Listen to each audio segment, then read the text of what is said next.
মাননীয় মন্ত্রী যদি অন্তত সার কারখানায় গ্যাসটা দেয় তাহলে আমি আমার এলাকার মানুষের কাছে একটু মুখ দেখাইতে পারি। মাননীয় স্পিকার, মাননীয় সংসদ সদস্য রুবিন ফরহাকে একটা সুখবর দিতে চাই, ফার্টিলাইজার ফ্যাক্টরিতে গ্যাস দেওয়ার সিদ্ধান্ত নিয়েছে।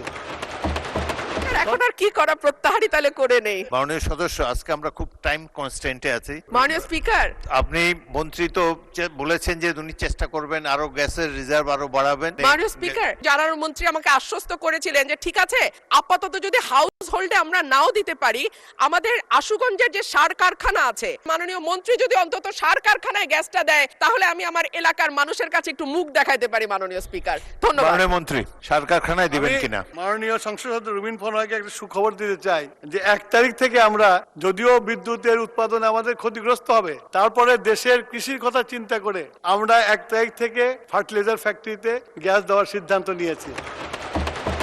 ধন্যবাদ মাননীয় স্পিকার। আপনি কি তাহলে প্রত্যাহারের পক্ষে আছেন মাননীয় সদস্য? মাননীয় স্পিকার, এখন আর কি করা, প্রত্যাহারই তাহলে করে নেই।